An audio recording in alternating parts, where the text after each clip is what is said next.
भागकर शादी करने वाले लड़का लड़की को कौन सा पाप लगता है? एक बार जरूर देखें दोस्तों।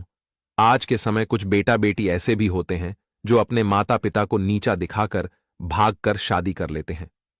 आज हम आपको बताएंगे, जिस माँ बाप के बच्चे भागकर शादी करते हैं तो वह किसके समान होते हैं और ऐसे लोगों को किस प्रकार का पाप लगता है। आइए जानते हैं। वीडियो को शेयर जरूर कर दीजिएगा। दोस्तों, आजकल आपको किसी शहर गांव अथवा आपके आसपास में ही आपको कभी ना कभी सुनाई जरूर दिया होगा कि किसी के यहां से किसी की लड़की भागकर चली गई या किसी का लड़का घर छोड़कर चला गया और उसने भागकर शादी कर ली।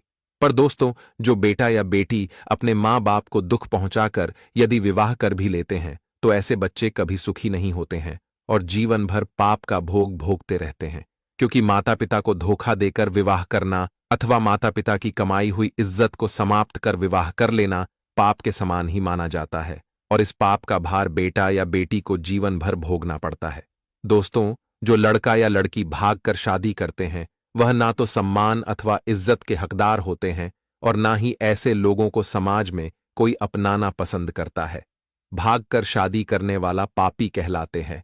जो भागकर शादी करते हैं वह जीवन भर किसी न किसी बीमारी या परेशानी से ग्रसित रहते हैं, क्योंकि माता पिता की दुआ अथवा बद्दुआ का बहुत प्रभाव पड़ता है। जो माँ बाप की दुआ लेता है वह जीवन भर उन्नति प्राप्त करता है और सदैव तरक्की करता है, तथा जो माँ बाप की बद्दुआ लेता है वह जीवन में सदैव दुखी रहता है। उसके जीवन से परेशानियां समाप्त नहीं होती हैं, क्योंकि माँ बाप ही होते हैं जो अपनी बेटी अथवा अपने बेटे को पाल पोकर बड़ा करते हैं। हर पिता तथा हर माँ यही चाहती है कि उसके घर अच्छी और सज्जन बहू आए, जिससे वह उसके घर को स्वर्ग बना सके। पर एक माँ बाप ये कभी नहीं सोच पाते हैं कि उनकी बेटी या उनका बेटा भागकर भी शादी करेंगे।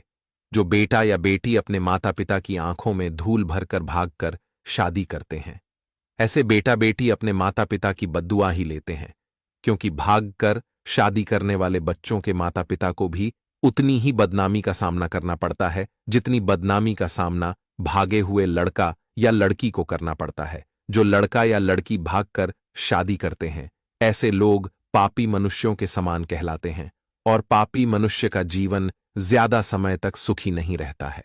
भगवान ने विवाह की परंपरा बहुत महत्वपूर्ण होकर बनाई है।